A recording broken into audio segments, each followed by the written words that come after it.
talking about terraforming Azure. So first, the usual biographical items. I work here at Follett. I'm the DevOps lead for our customer-facing services, and 3 years of continuous delivery integration kind of work. Our current project is migrating probably 20 services and a couple of thousand customers to Azure from our on-prem system. And then also, when we work with Tony, we're also supporting Kubernetes, which is basically OpenShift, which is a flavor of Kubernetes on-prem. So, that out of the way, what is Azure? So how many people here have cloud? Any work with any cloudy stuff? Which cloud are you in? AWS. AWS? AWS. Yeah. Okay. So basically it's all the same. Well, Is that good or bad? It's all right. Yeah. I don't know. I'll turn it back on. I don't know. It's probably on. Doesn't bother me, Okay. but whatever's easier to read. What is a cloud? I mean, it's basically a big data center in the sky. So if you're going to set up a data center, what would you do? I go out and buy a bunch of servers and a bunch of network routers and a bunch of cables, and they'd start hooking things together and plugging in power. Microsoft or AWS does that for you. So they have a bunch of infrastructure in the sky somewhere, and you tell it what to do and how to assemble itself, and it does it. And they just send you a nice big bill. So in Microsoft's case, which is probably the same, is you're billed on compute. So compute is memory and CPU. Storage, how many gigabytes of storage you're using, and then traffic. So they don't charge for traffic going into the cloud, but they charge for it coming out. So conveniently, that's where people use most of it because they're reading stuff out of your website. That's where you get your nice bills at the end of the month. So Azure is configurable in several ways. You can use the portal, which is the web interface. You can use their Azure CLI, which has two flavors. They have a bash version, which is the AZ command, and then there's a PowerShell version. I try to avoid PowerShell when possible, so we won't talk about that. You can use Azure Resource Manager templates, which we'll show a little bit, but they're a JSON-based format that's used to create Azure resources. And there's a whole boatload of REST APIs, and basically all these items that we're going to look at today are all managed via REST APIs. Ultimately, I think that's how it's all done. So we'll just quickly go over, for you other cloud people, this will be vaguely familiar. So this is the Azure portal. I guess you can read it. So this is my subscription. This is how I pay my bills. This is, these are two storage accounts. So in Azure speak, this is where you store data. So you can either have blobs, you can have file shares, you can have a couple of different other flavors of storage, but these are just two storage accounts. This one, and then they live in resource groups. Everything in Azure lives in a resource group, and it's a way of separating out resources so that they're easily manageable. One of the hardest things I've noticed, and I'm sure you guys are using it, is just keeping everything straight. Where does stuff go? So it's real important to have naming conventions and kind of some sort of controls on how things get built. And that's kind of the whole point of this discussion is I can go in here and I can say, oh, hey, I'm going to go in here and make a storage account, right? So I'll add a new one and fill all my little storage. So I'll click add. I'll just pick whatever and I'll call it something and blah and sure, whatever and fine, who cares, and I'll do create. Okay, so now I just started costing somebody money. Who created that? Why is it there? I have no idea. So this kind of stuff, this kind of ad hoc thing is fun if you're playing with stuff, but if you're trying to keep something going, if you're trying to build something, it tends to get away from you very quickly. Let's see. Oh, hey, our deployment was successful, isn't it great? But that's kind of how it, sorry, my phone's buzzing. For no apparent reason. So that's kind of how you create create a resource in Azure. You just pick one off of the side here. We'll go. So that was a big demo, right?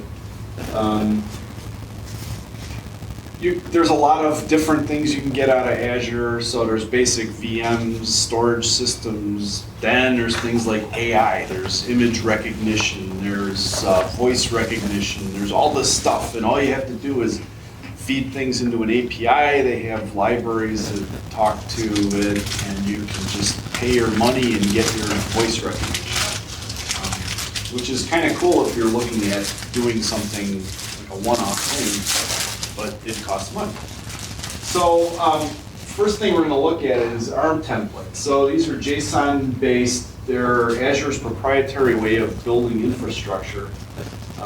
You can run there are files, so they're JSON files, so they have to be presented to the Azure system using some sort of command line. So Windows, use Windows PowerShell, you can use Bash. They're verbose. So when I first started, hang on, remember the shortcut key here. Okay, are you reading it? It's much better than that. Great. Okay. Let me look at that.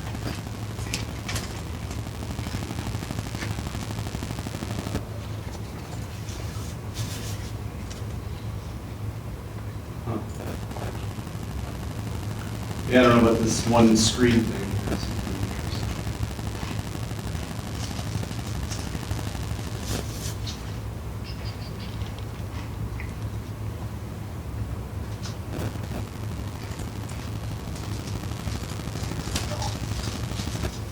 Sorry, people. I'm clicking the wrong stuff. Okay, ARM.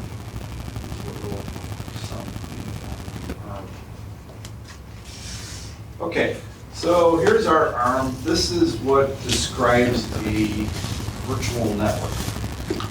So a virtual network is, you can think of it as I have a router sitting in my house. It's got an IP address range, and I can hook machines into it, and that's basically what a virtual network is. So it lives in central US, so all these cloud systems have, you can create resources in different regions. So you can have backups of data storage, for example, between regions, West and East US, for redundancy. Certain regions cost more for certain resources. VMs are cheaper in East US versus West US. There's a whole bunch of different options.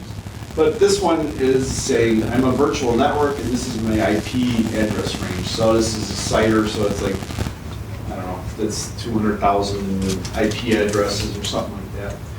But the thing is that when you create this in here, it creates just a big old network. And it's an isolated network. It's non-routable, so you can't really, well, this one, but, you can't get to it unless you open a hole up to the outside. So there's things like application gateways, which are like an ingress controller for HTTP traffic. There's public IP addresses, and we'll look at one of those come up. But before you can use a virtual network, you have to break it up into a subnet. The subnet is a small piece of that network, so out of this 30/8, we're going to do 30/20, which is a lot fewer IP addresses, and we're going to break it off into the subnet called test subnet 30. So that looks okay, but then you get down here, and there's this other resource thing which repeats what was up here, and it's got the same name, and so it's just, there's a lot to worry about here, and this is a very simple thing. This is a virtual network. It's got like 3 settings. It's the location, the IP range, and then, basic settings. But in order to do that, you have to give it this big JSON file. So, I don't know if we'll do all of that. It's a lot of work. To do that, we typically will use AZ create.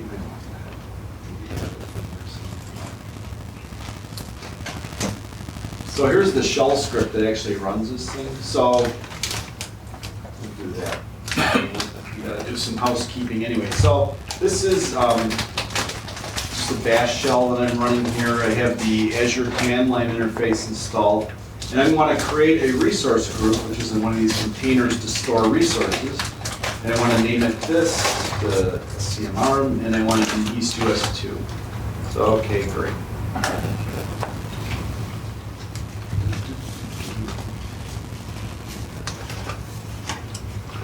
All right. Well, it looks like it did it. So the reason I wanted to do that resource group without an ARM template is because I couldn't read where to create a resource group with an ARM template because it's too easy. So now what we're going to do is we're going to use this VNet ARM JSON just to make sure that there's nothing up my sleeve. Let's go to the portal here. And under resource groups, we now have a demo, the SCM ARM Demo RG.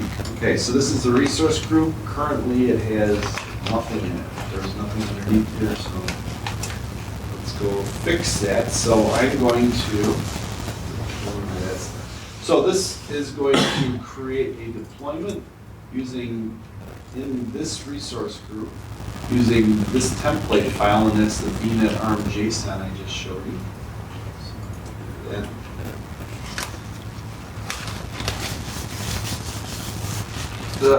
Gotta be in the right directory. Okay, so we're in complete demo. Take 2.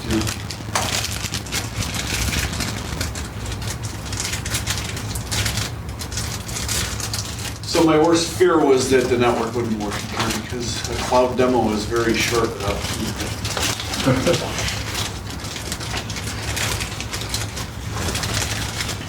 What IDE are you on? Oh, this is IntelliJ, the community edition. All right, so while this is chugging along, we'll go. Okay. So we're going to create. We'll come back and look at that. But that's basically you take a template, you shove it into a command line, it calls out and creates things. When it gets complicated, those templates get really big. You can do things like kind of dry things where you can grab chunks of template in and include them in other places. But I started out doing that and it was just not for me. So we move on to Terraform. Terraform's from HashiCorp, so they're the company that make Console, which is a key value store, Vault, which is a secret security application.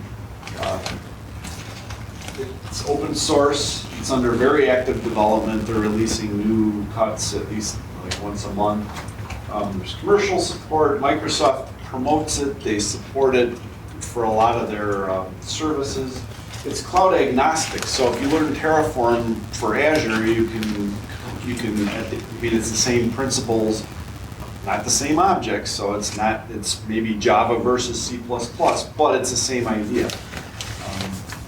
You can also support, if you have your own cloud, you can write your own provider.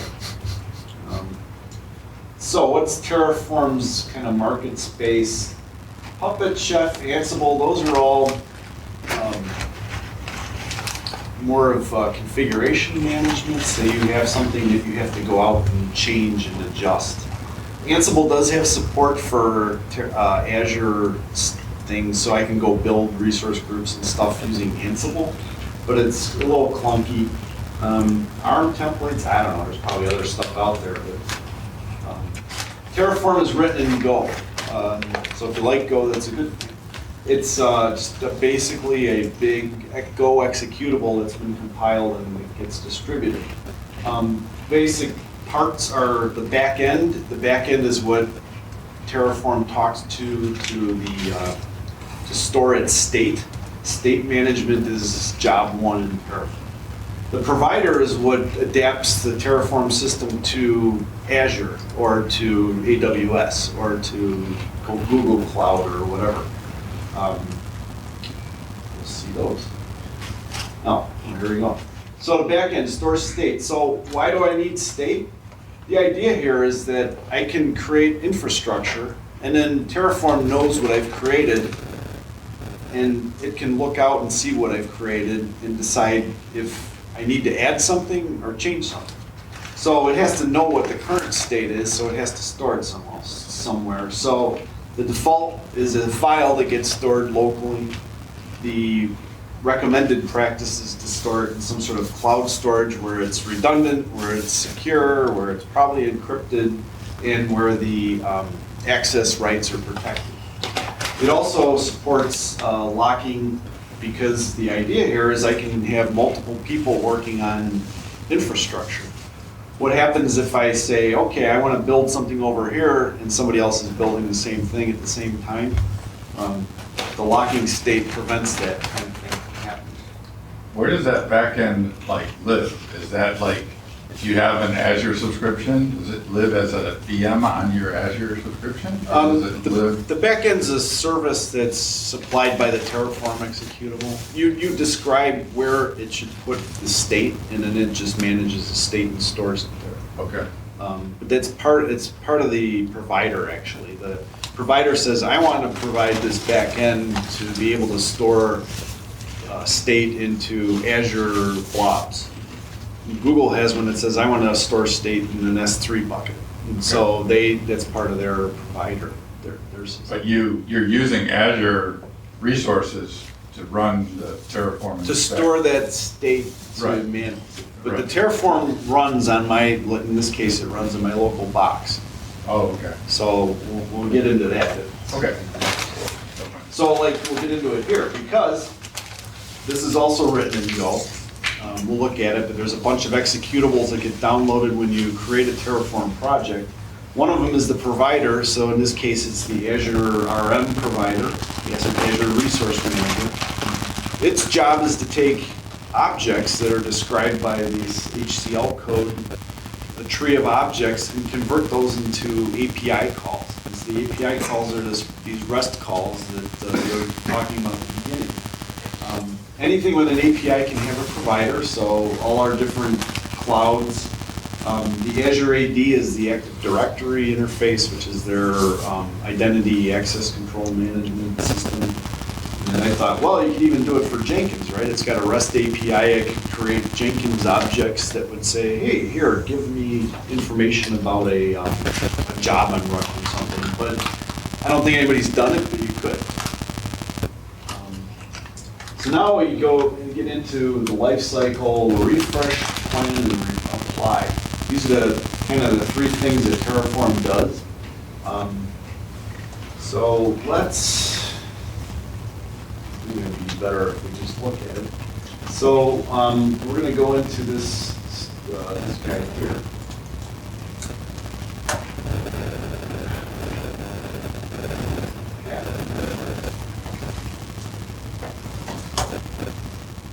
Okay, so what we're doing here is, this is all Terraform code. If you look up here too, can you see that? It's probably pretty fuzzy. Okay, well, if anybody wants to sit back here, they can. There's a bunch of .tf files. That's the extension for Terraform files. They're, if you look at them, they're kind of JSON-y, not really. It's called HCL. It's the HashiCorp configuration language.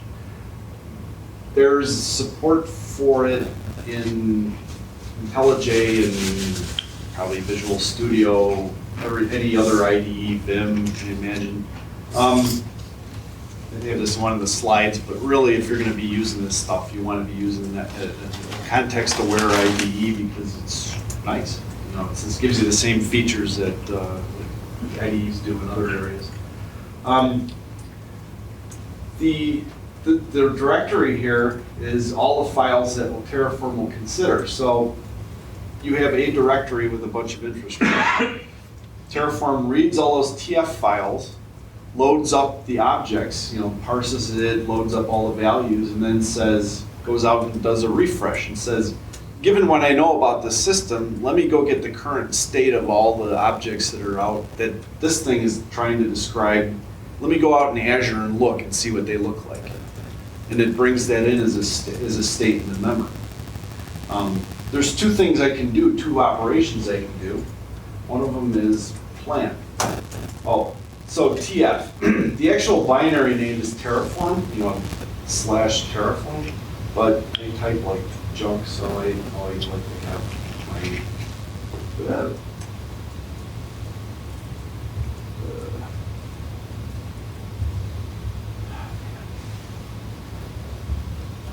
oh, I know. It's not marked as executable.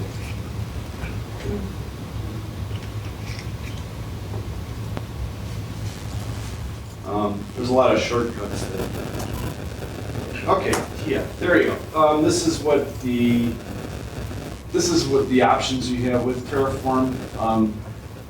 A lot of things to deal with state, but the big guys are plan, which generate and show an execution plan. So this is, if I were to build this infrastructure, what would I be building? And then apply, which says build it. So I take a plan, I have a plan, I apply it, and now it's built, assuming everything works. The last good one is destroy. Anything that's managed by Terraform can also be destroyed by Terraform, which makes you got to be real careful of how you arrange projects, how do you arrange files. You want to split that up to say, hey, I want to split up my networking, my NSGs, which is basically security. I want my virtual networks, all my networks. I want that stuff built, but I don't necessarily want to mix that code up in the code that's deploying out an application, because what happens if I TF destroy everything? Now I've just taken down my network with everything else. So the organization of projects tends to be pretty critical, but these are small ones in comparison here. Refresh just says read everything and then show me what's out there. And there's a bunch of other stuff. So what do I have here? I have a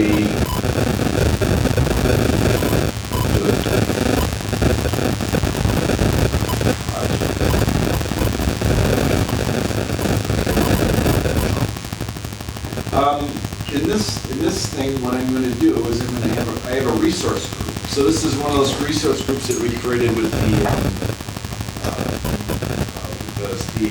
ARM or the command line before.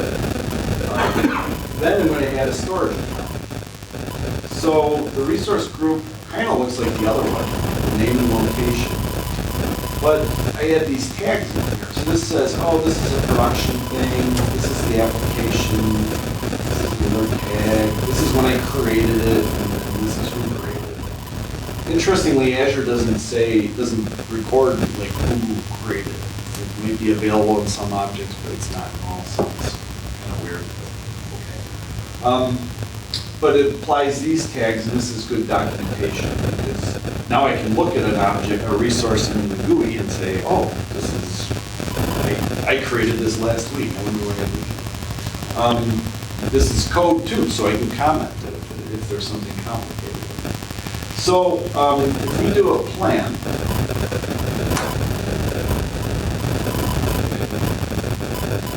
oh, look at this. This is great.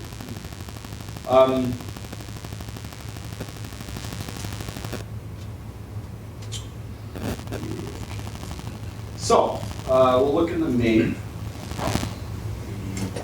This is the, every Terraform package has a main. The main describes what providers you're using. So in this case, we're doing, actually, you know what? Just nuke all this. Okay, all done.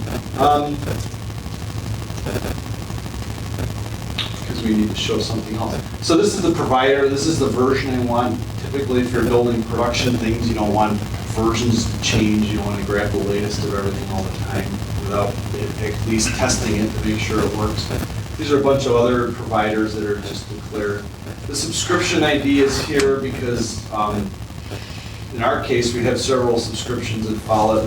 We're very careful not to accidentally create infrastructure in the wrong subscription. Typically, you have permissions to guard against that. We're still new at this, so it's not quite there yet. This one has a local backend. So what that means is it says, we're not doing anything fancy, we're just writing that state out to my local disk file system. So let's try plan. Oh, now what? So, initial configuration. So Terraform is telling me I need to do an init. What that does is goes out and grabs copies of all the providers that I've asked for and pulls it into the local project. So it goes out and so I get local, I'm going to get Azure ARM. These are Go executables that end up living in there's a .terraform directory in the project that you never check in. I was a little worried there. It's awful slow.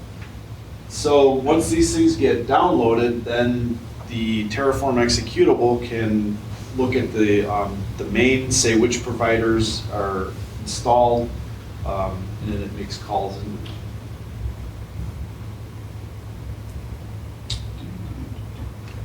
So while this is cooking, we'll go back here and see.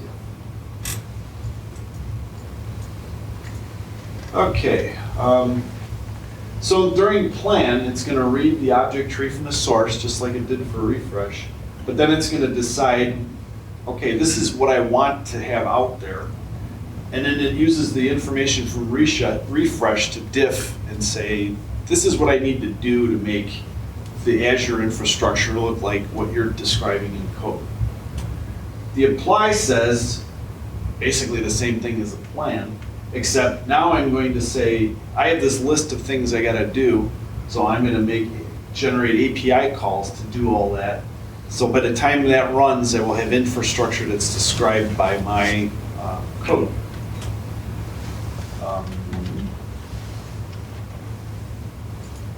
Okay. All right, so this guy's done. Notice I deleted that before, but now I have a Terraform directory. In here we have plugins, and we have all our providers that have been downloaded and they're ready to roll. So now let's do a TF plan.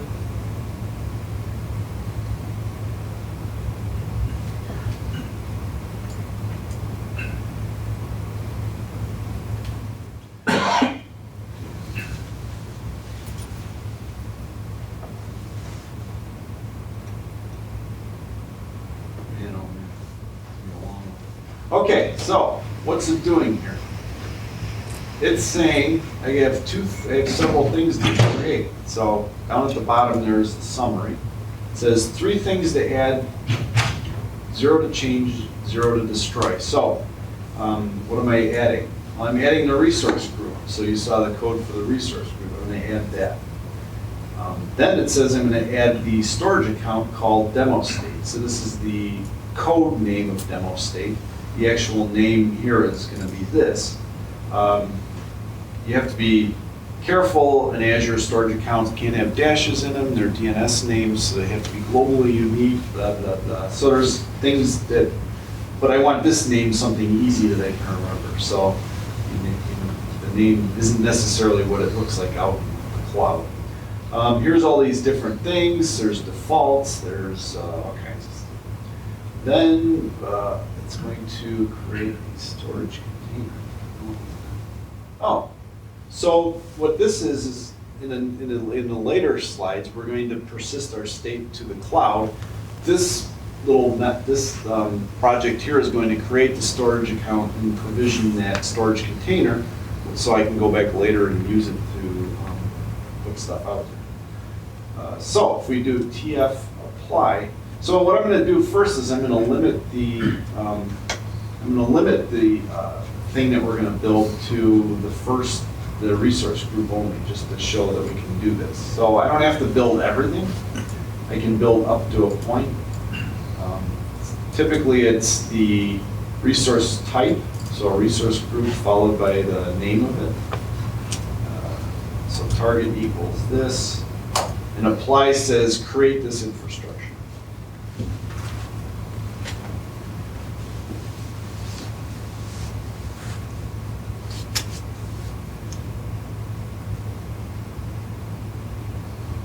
So one other, I guess a couple other, so now this says, this is what we're going to create. Are you sure? I think so. So we'll let him run for a second. Resource groups go pretty quick, so it shouldn't be too long. But let's take a look. So here's this Azure, the name of this object is Azure ARM Resource Group.demo state. Down here, we have Azure ARM Storage Account.demo state. Note that we can refer to another object just by referring to its name. So here's a resource group demo state name because I need to know the resource group name because that's where I'm putting the storage account. So I can take another object and use properties from that other object to create a new object, a new resource. This is important because now it implies order. So it implies that I have to create a resource group before I can create a storage account. And if I tear down that resource group, the storage account was built in that resource group, so it gets destroyed also. So this is what gives it it builds the tree of, this depends on this, depends on this. And then this last storage container, he uses the storage account.demo state, which is the object. So the tree is going to look like resource group, storage account, the storage container, and that's going to be the dependency tree. Okay, so apply complete, resources, one added. Let's go look at our thing here. Okay, resource group, we should have a demo state RG. So we do indeed have a demo state RG with nothing in it. Oh. We had one before. No, it wouldn't.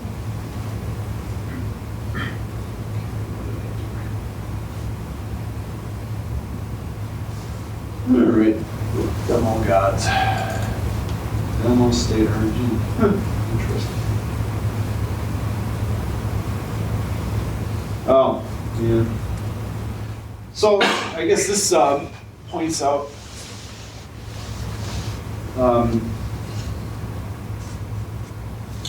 this is peculiar. So let's do a little investigation here. So if I do tf state show.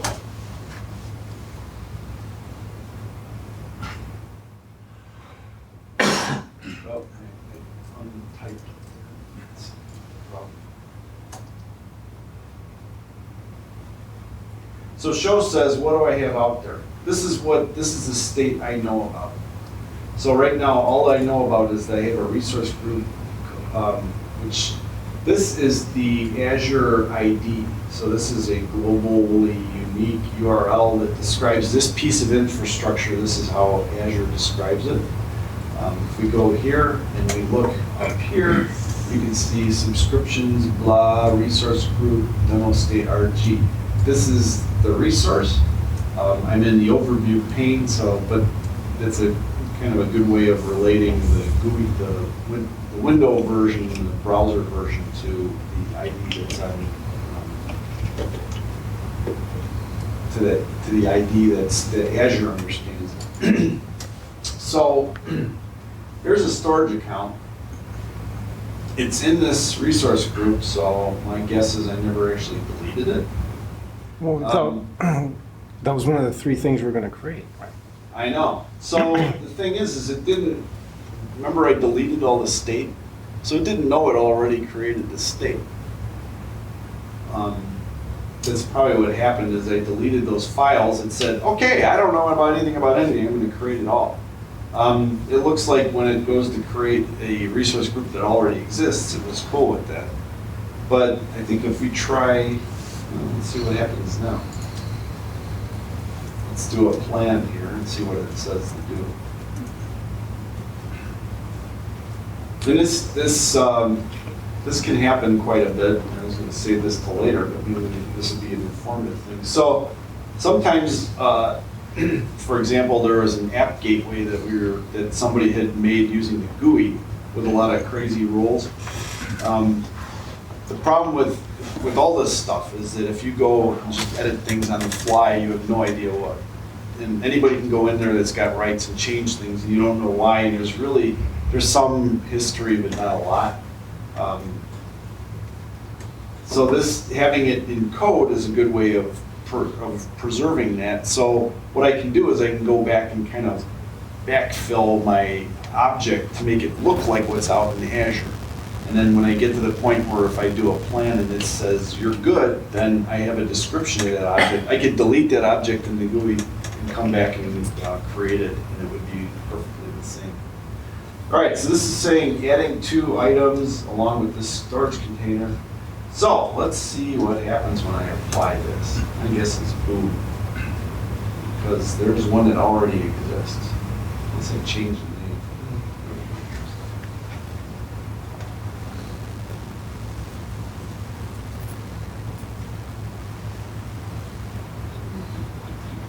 Okay, so it's reading what it knows about, which all it knows about now in its state is the resource group. And now it's trying to decide what to do with the new stuff. It says, okay, I'm going to add these same 2 storage accounts. Let's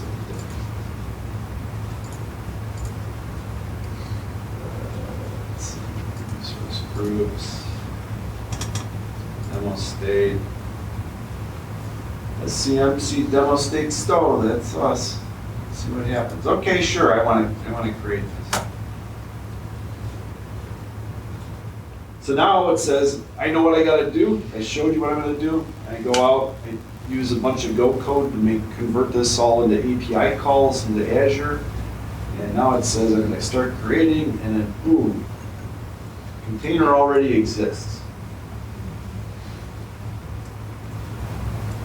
The interesting thing is it said, okay, well, it didn't complain about the storage account being in there already, but it complained about the container being there already. So that's, okay, it's a learning thing. So what we can do though, is we say, well, I know that container exists, because I can go out here, I can look. But Dave, you haven't said what a container is. We've been talking about resource groups. What's a container? So the container is basically a folder or a directory inside the storage account. So I'll show you that here. So here's the storage account. We're going to go in containers. This is in the blob service, and there's one in here called TF state. And right now there is already some state in there from a different demo. So what I want to do is because this container already exists, let's make what Terraform knows line up with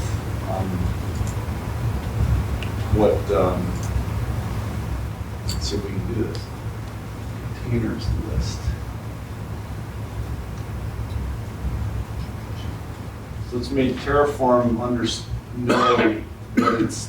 All right, let's make a guess here. So what I'm going to do is copy the URL for this is the storage account with the containers prefix in. And what I'm going to do is something called import. So the name of this object is storagecontainer.tfstate. So I want to tell Terraform import the object called Azure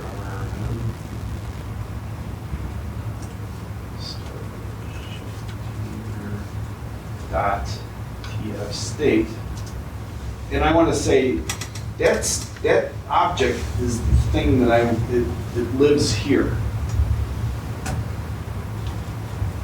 So this is the description of the storage account and the containers, the collection of containers that are in the storage account and restfulness. And then the object that is the TF state container is going to be at container/TF state. At least that's what I'm thinking. There's no documentation. I could go hunt down the REST APIs, but these are designed pretty well, so it's the plural and collections and that kind of thing, the conventions. So what I'm going to do is say, hey, you don't know it, but that container that's out there is exactly what I want. So I'm going to tell you that that's what I want you to use from now on. So let's see if this actually works. So it's going to go probably check to make sure that that object actually exists. It looks for the object in the code, says, okay, I guess they match, they're okay. Okay, cannot import remote object. Great. So my URL is off. Do you need a full URL on that, or it can just be relative? No, the IDs, the Azure IDs are just start out at /subscriptions and they go Okay. all the way. So at the risk of not wasting more time, I'm going to just change that just to see it created. And then actually what we'll probably see is, so yeah. So what I'm going to do then is I'm going to create one called TF state 2. And we're going to use this thing called output. So output says at the end of the process, emit stuff to the console. And I can put stuff that I'm interested in. So what I'm interested in knowing about is the storage account, which is that guy there. I'm going to say output. Let's see, this is the TF state ID.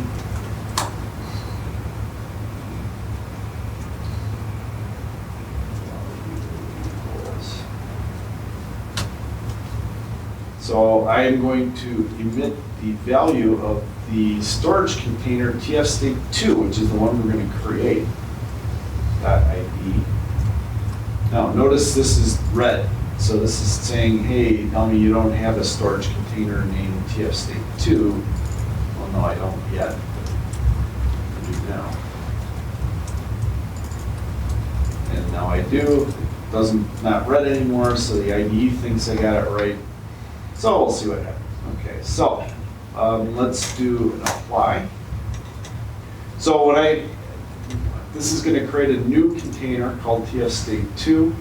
And it's going to dump the ID, which is that URL that I was trying to come up with here, to the console. So now I'm refreshing two items. I have the resource group, and then I have the storage account I know about.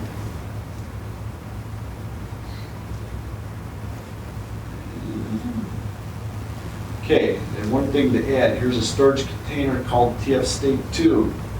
Do I want to do it? Heck yeah.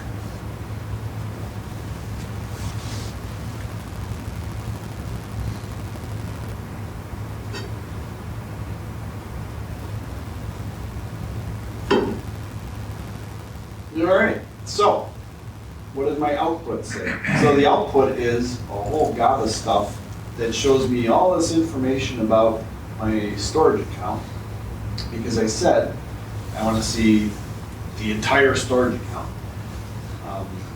So this includes things like the URL that's publicly available, the connection string, the access key, which is basically a password, this long piece here. A bunch of retention policies, what locations it's in. The second part here is this TF state ID. Remember, it's what I gave it the name and the output. And this is the ID. So my assumption that the URL was just like everything else in here is wrong, because these are entities that live in storage accounts, and so they have actual real URLs because they're available from the outside. So if I would have done an import, and I would have said, instead of this long thing, I would have just done TF state, then it probably would have worked.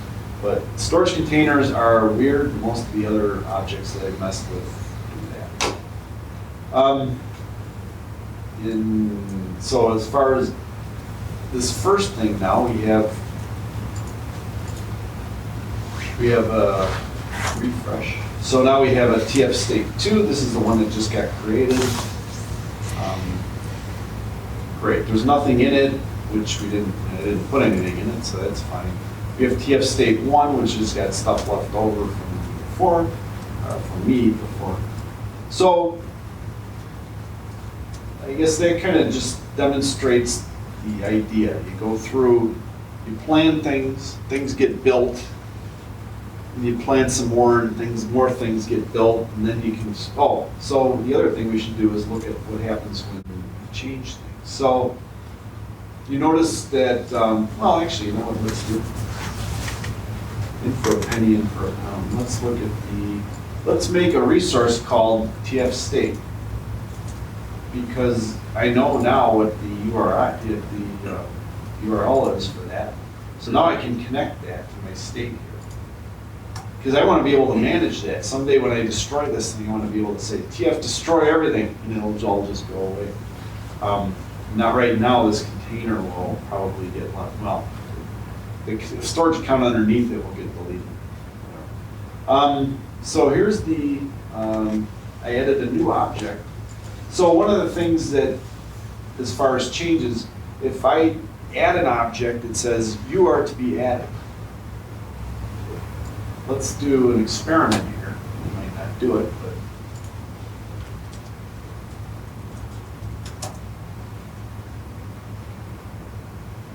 Oh, and then let's do this too.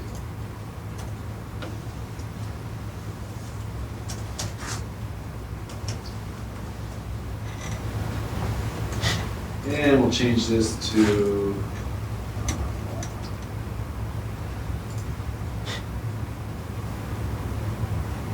well, this has other side effects, of course. Let's make that go away for a second. Copy this so I don't forget it.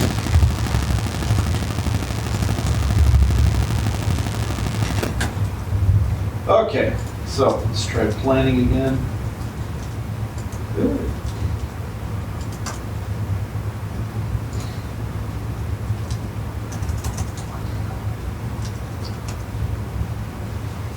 Control S probably. All right.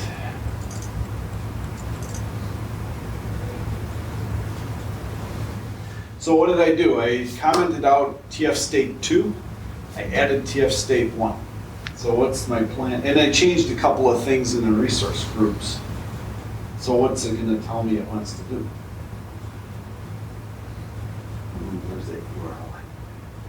Okay, so this is where the diff thing comes in, where you have the existing state in Azure, you have the state that you want, your code. What do I got to do to get there? So it's telling me, hey, this resource changed, and it will be updated in place. So some things cannot be updated in place. They have to be deleted and recreated. I need to change this tag from Dave to Wilma. I need to add this tag Fred, and Fred equals Barney. And then when I do that, what's in Azure will reflect what's on my code. This happens also if I go into the GUI and say, I want to add a new tag in the Azure portal. If somebody adds something, it'll show up here and it'll say, somebody changed this setting to that's not what you set before, and do you want to, because if you say, oh yeah, that's good, I want to keep that, you can put that in your code, and now they'll sync up. You can also say, let's apply that and force it to go away. TF state 2 will be destroyed. I took that object out of the plan. It says, okay, well, you don't want it anymore. I'm just gonna, I know it exists because I created it. It's in my state. I'm going to go destroy it. I don't necessarily want to do that, but I can. So let's go back. And I'm going to put back the so it doesn't want to get destroyed. And then what we're going to do is we're going to try the import again. I know this is going to work.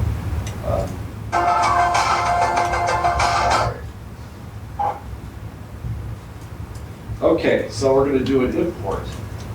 And I'm going to import the storage container dot state. And of course, I lost the clipboard here. And I'm going to change it to,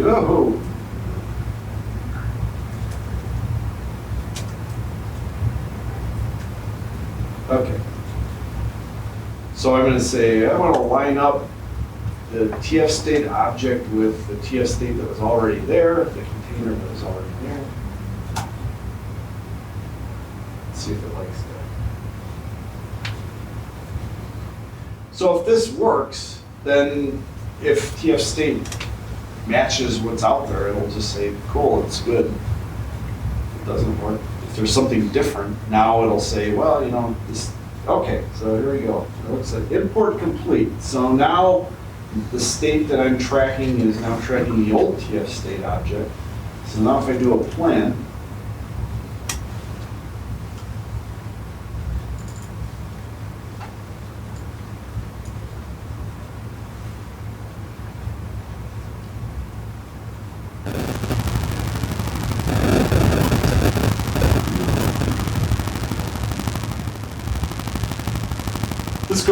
this is actually pretty quick because it's small stuff. Certain items like Kubernetes clusters take 10 minutes to build, so sometimes this stuff doesn't go fast. Demo state, well, okay, so the only difference that it found is the resource group, these tags.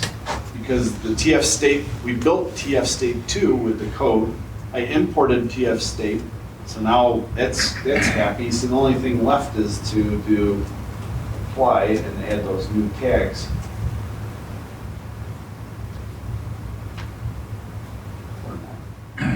So this is a gives us our storage for our network. So 7:30. Any questions?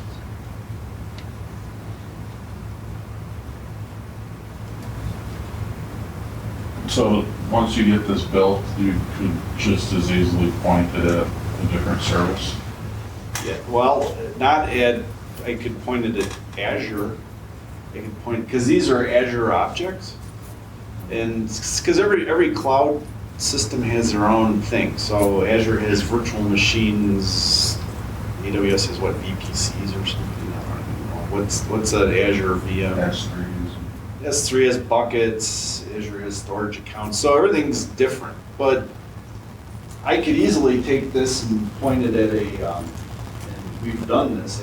I build a Terraform or a Kubernetes cluster with a piece of code, and then I can copy it, extract that into modules so it does all the stuff I need. So I need to build the cluster, build a resource group, add storage, do this, do that. And then I could say, oh, okay, first I want to build it in this subscription to test it out, but then I can also take that same code and target a different subscription or a different resource group. And the code's the same, so when you're done, it works. But it's going in two different directions. You can't, it's not portable between clouds. So, and I don't think that's a real tough call because it's not apples and oranges. It's not an abstract layer.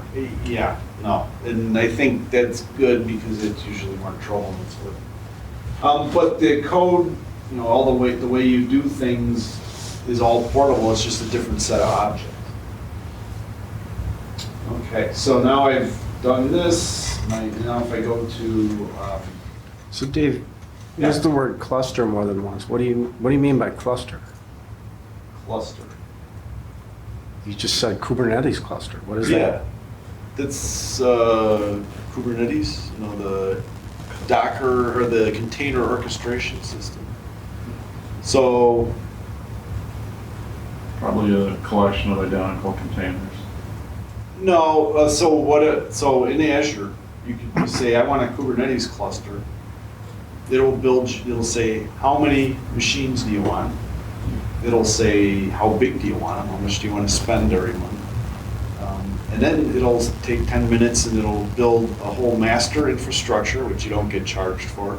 And it'll build a series of VMs that are connected into a Kubernetes cluster. So at that point, you can use all the standard kube control or kubectl and the tooling that you normally use for Kubernetes clusters.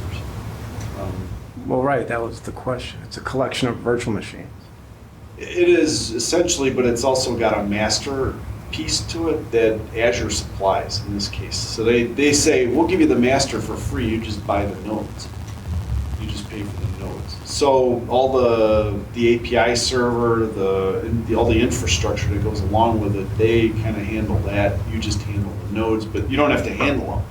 And they'll even, theoretically, even upgrade nodes. Like if you move from Kubernetes 10 to 11, they'll upgrade them on the fly and theoretically have no downtime.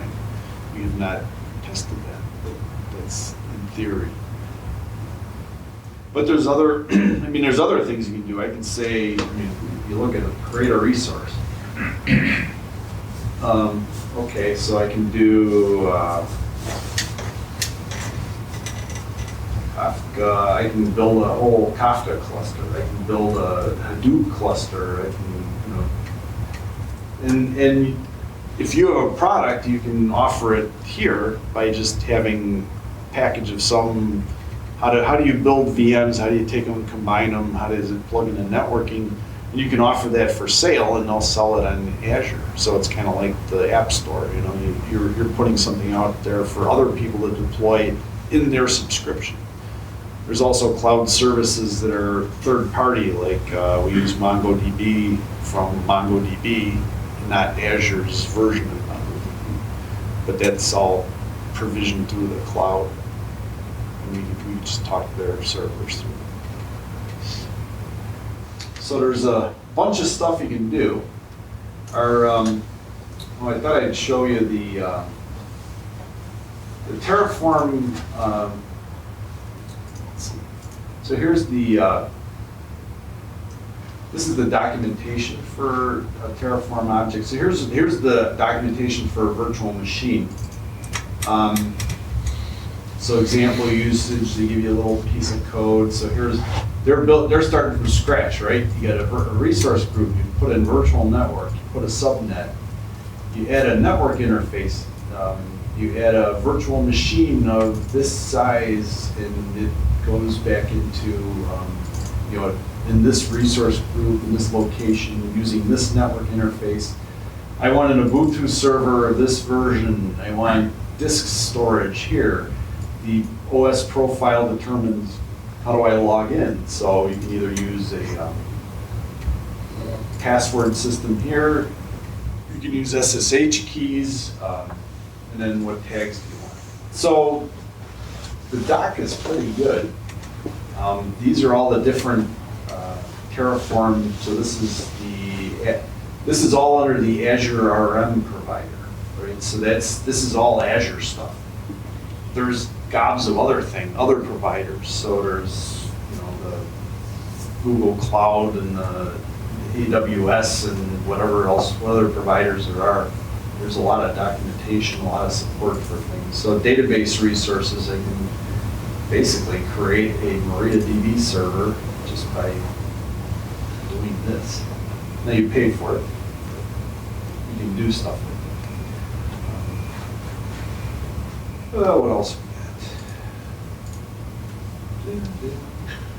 So are there provisions for infrastructure as a service, or on-demand scaling, that sort of thing? There is, but Terraform just uses what the platform supplies. So there's a thing in Azure called scale sets, which can be driven by triggers and say, oh, when the average CPU gets up to a certain thing, bring another node online and do this and that. So you can provision that using Terraform. It doesn't do the work though. Azure does the work. You're just telling Azure, I need to do this, and it doesn't. So all we're really doing, you just think of this code is clicking the mouse on the GUI in a very controlled way. So let's see. That. Oh, there's another concept called a data resource, which isn't really let's look at it. It's a it's something that is a read-only thing. So what I'm saying here is, hey, I know there's a resource group out there called Demo State RG, and I only want to read information about it. I don't really want to manage its state. I don't want it to break accidentally, so I don't want to touch it. But I'm going to call it this so I can refer to it somewhere else, and that's what this data resource does. So there's, for the resources that are out there that are stateful, there's a bunch of these data ones which are read-only too. And they expose all the information about that resource.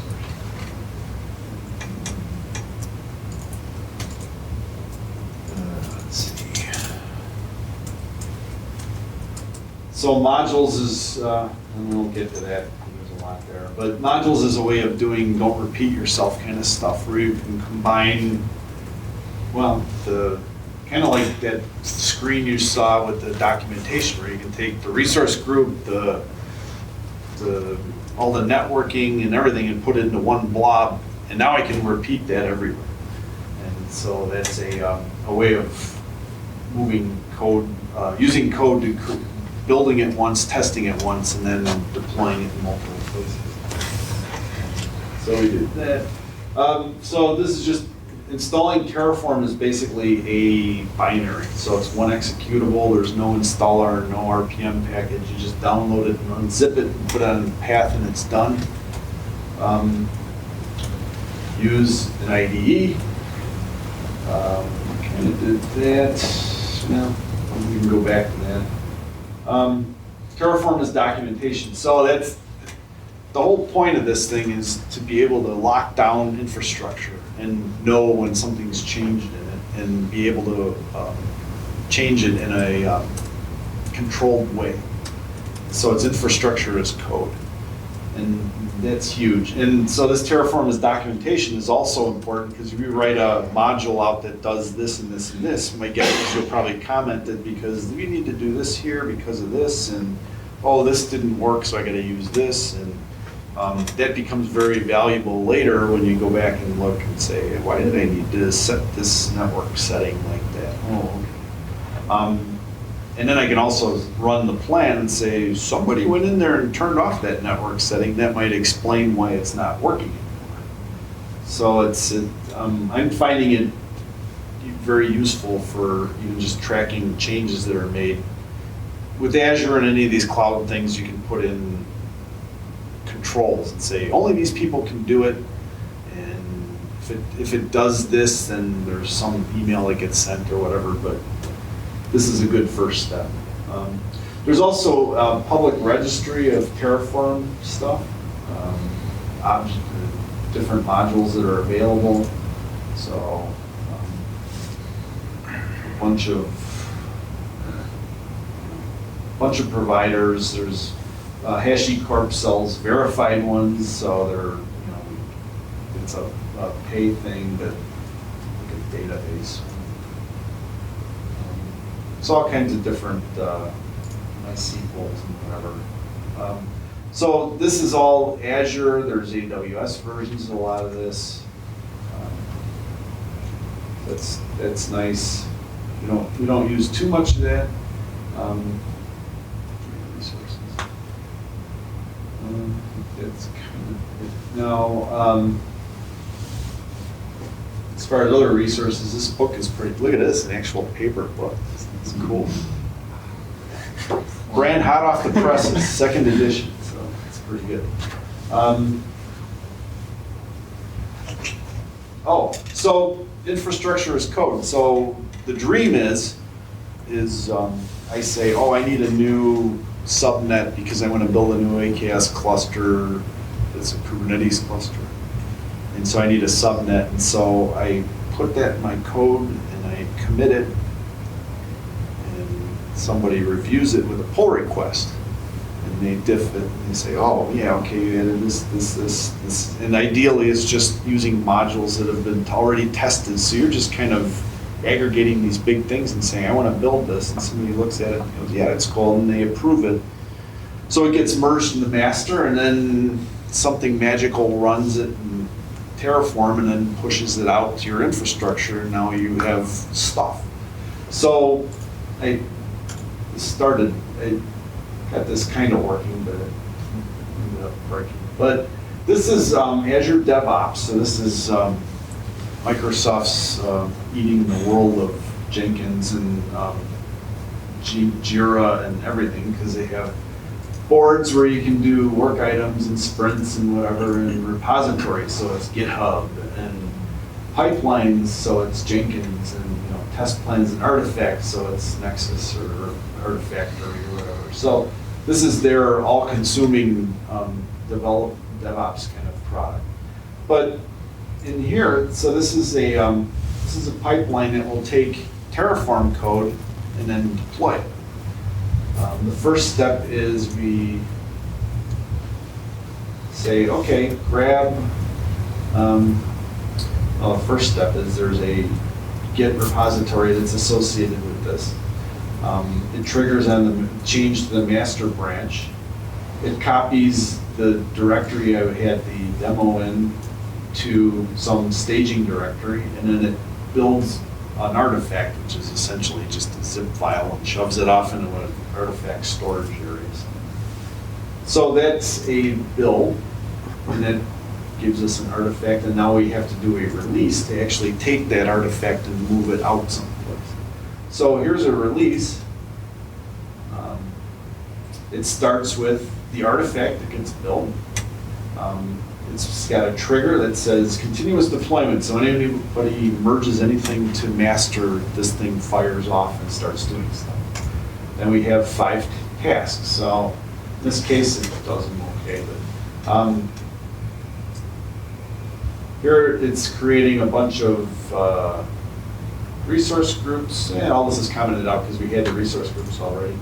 PowerShell script to get the storage key. One of the tricky things about, that's something we haven't looked at yet as a provider, but the tricky thing is there's this chicken and egg thing where it says you can't use a variable to, in the back-end configuration, but you have to present credentials. And these are highly secret credentials that are kind of the locks to all the keys in this Terraform system. Terraform persists, when it persists state, it persists things like passwords and codes and whatever. And it's a known thing, and you just have to deal with it by using encryption, using the cloud storage, controlling who has access to it, because there's good stuff in there that hackers would love to get a hold of. So what this is doing is using PowerShell to set a variable that's assuming that it's in a storage account, a key vault.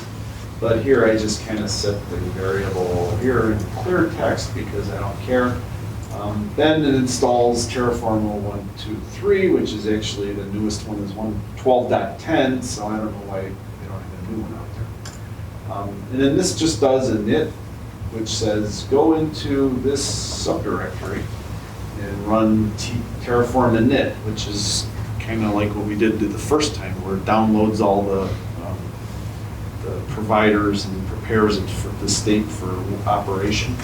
And then this is all within this resource group and using this storage account. This is where the back-end configuration. This is where I go to say, where am I storing my state? Well, I'm storing it in the Azure. I'm storing it in this resource group, this storage account. And then plan. So it does a plan, and then the next step would be change plan to validate and apply. So if I ran this, then theoretically it would go out and do what I wanted to do. So when I commit to master, it would build me an artifact with all the new Terraform code. That's after it goes through a pull request and a review. then this thing would pick it up and say, oh, I have a new artifact, and then it would go through all these steps on some nameless box somewhere in the cloud, and that would get pushed to, and then I would get new infrastructure, and magically a new subnet, a new cluster of VMs would show up.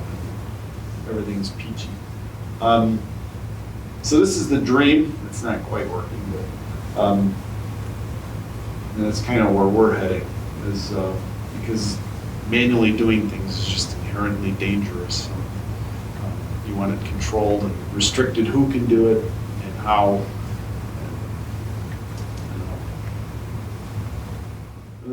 So have you got to the point where you want to release a new update to your web app and you can do it using Terraform, or do you use some other tooling when you have a new version of your app? Terraform is, this is a line you have to walk. Terraform is good for infrastructure, so it's good for building VMs and networks and all this other stuff.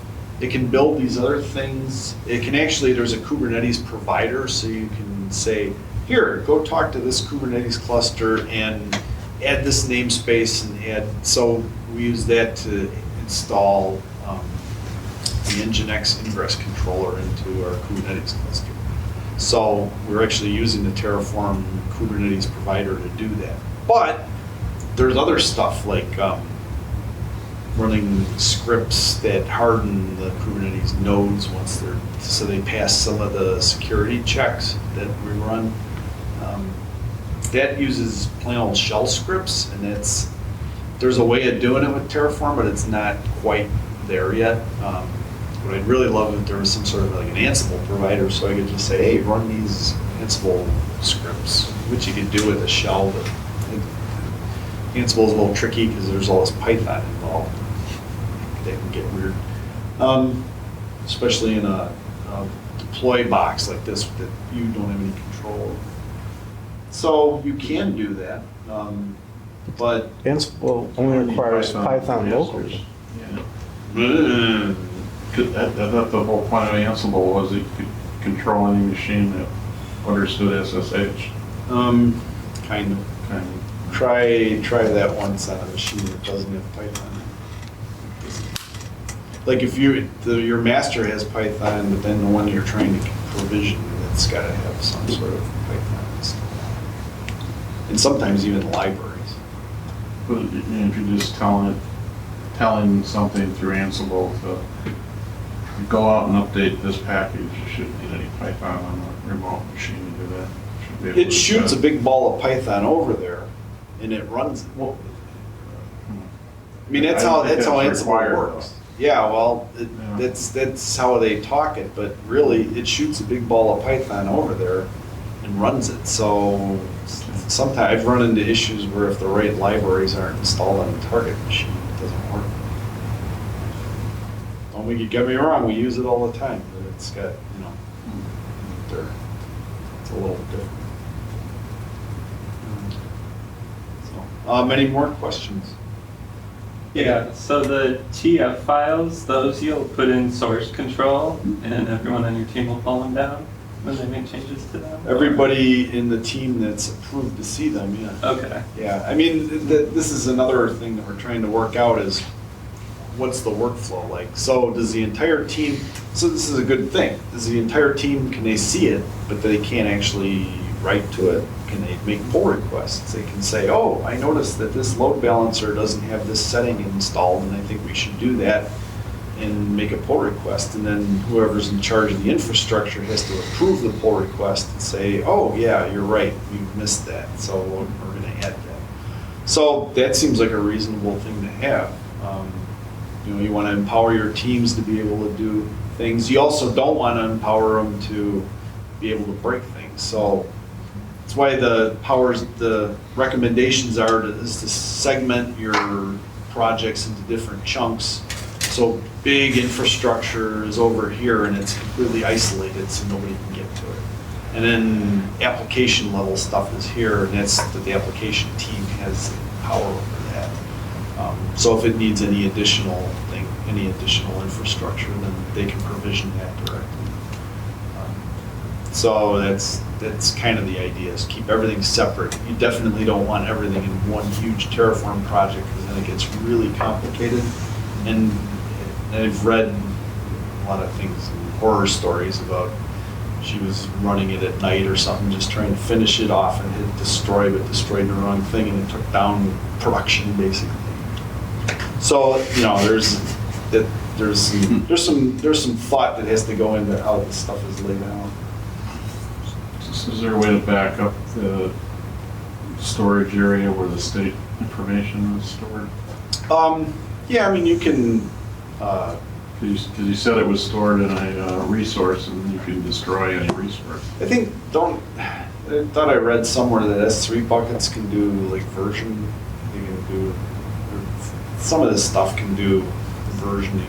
You know, like you can say, oh, give me the commit, give me the item that was put here before my last one or something like that. So if you had some sort of, I was more worried about, you're storing this here, you're storing the TF state in a storage resource, Yeah. which is part of a resource group which you can destroy. but you'll notice that my state was built in a separate project. Okay. So theoretically, I would As build long as- that state once. But it can still be destroyed. Oh, sure. Well, everything can be destroyed. It's the cloud, right? But I can destroy stuff at home too. I just go and get an axe and cut my computer. You know. Don't back up stuff at home either. Yeah. Yes, I mean, you can always, there's always backups. I mean, storage accounts, you can back those up. There's services that you can buy that'll say, hey, just back this up every 10 minutes. You know, whatever's changed, back it up. So if the state does go away, you can deal with it. Now, the thing is, though, is that you have the code, which theoretically describes the state of the thing out in the cloud anyway. So you should be able to go, like what I did with the import, and say, hey, there's 20 different items here, but I know the names of them, and I can relate them to the ID, the Azure ID, so I can theoretically rebuild my state just by using a whole gob of imports. And I've done that. I've moved things from one state storage area to another just by using a bunch of state removes and state and imports. So it's kind of just changing the knowledge of, you know, who owns it, which state owns this object, because you don't want multiple states to own the same resource group, for example, because then this guy can say, oh, I'm going to delete everything over here. And this guy goes, where'd my resource group go? So could you, once you develop the TF script, you can just, I think you mentioned, or something to the effect that you can just take that script and use it to spin up a whole separate instance in the cloud. Mhm. So it has some way of under program control, filling in the blanks, like, you know, what's the IP subnet, what's the name of the thing, what are the things that make that instance unique? So that's a good, let's see here. Okay, so, let's look at these. So for example, you get a script that builds like a customer site. Huh? You get a new customer and just want to Yes. put a name in and have it go fill in all the blanks and spin up another So instance for a new customer. There's this concept called variable. And a variable is a variable, right? You say, oh, I want it to be this. So resource group name, I'm going to define it as this. Resource group location. I could say, oh, like here I am using it, starting to play with that. So this is the IP range for my network that I want to build, and this is the IP range for my subnet. These variables are accessible. Let's see if they're being used anywhere. Probably here. Oh, so this variable is being used by this resource group called Demo, and it's var.resource group. So it's expecting those to be defined somewhere. Yes, and they have to be defined either here, or you can use something like, there's a terraform.tfvars file which supplies variable values, or you can use environment variables in a certain value, so you can inject those into You can build processes and that kind of synthesize those var files on the fly. And then the idea here is we can take this, so say this is my customer A's network, right? I should be able to just take this and then duplicate the directory Yeah. and change the variables so it's got different names and different IP ranges, and now just And you wanna- TF apply it, and then You probably want different resource groups and stuff too, though, right? Exactly. Yeah, so the idea is you extract everything out of here that you might want to change. So But you this, you want dynamic, you put it in those separate areas. like this here is a virtual machine. So things like the location, the name is built up, the name of the virtual machine is built off of this host name variable that gets passed in. There you go. The size, I can make that a variable. So like in our Kubernetes cluster, there's like 20 variables that get set because it's a big piece of module that has to build a lot of stuff. Then the abstraction gets even better because now you have all these variables. That's kind of defining what is the interface to this module. The module, I can take this whole chunk of stuff, move it somewhere else, and then just refer to it as a separate, like a function call, basically, by passing in all those variables. So you could also just like deploy the whole separate Azure account. the whole separate- Oh, yeah, absolutely. Yeah, and that's more of a, so when I go to a new project, what I'd have to do is just say, okay, this is my company's account, but now we have a customer account, I get to deploy stuff in. I just change this subscription to their, so I copy the directory, I have all this stuff in here, I change the variables to their settings, and I update their subscription ID, so it's another subscription. You have that hard coded there, but you get to set it to a variable. No, that's the trick That's about the goofy these thing about guys. keys. Yeah, so there's ways around there. There's a thing called Terra Grunt that will actually change these kind of things before apply runs. There's some hacks like that. The DevOps deployer we saw does token replacements. I would say something like this is sub ID. Good. And it would replace sub ID with my subscription ID on the way in. This is before it even executes the code. But definitely, the idea is to have this project really small, so all it's doing is making calls to other modules. So I never actually do a lot of building. You just say, okay, I need this piece, I need this piece, I need this piece. All those modules can return outputs. Those outputs can feed into the inputs variables of other modules, and that also helps do the dependency tree of what gets built first. So when you have your 50 items, or there's some places that have 1,000 items built, they do it in the right order. They can do it concurrently, so Terraform's pretty good about figuring out what items can be done at the same time, and so it'll actually go out and multi-thready kind of. But it sounds like you gotta do a little pre-planning if you want. Yeah, I mean, if If you want it's that capability. non-trivial, yeah. I mean, but we use it for a lot of trivial stuff too, just even building. Somebody says, I need a database, a Cosmos database. But, well, they can just go do it by hand, but I prefer to do it this way because I know who wants it, I can tag it, it's, I know where it lives, and when it's done, I can decommission it.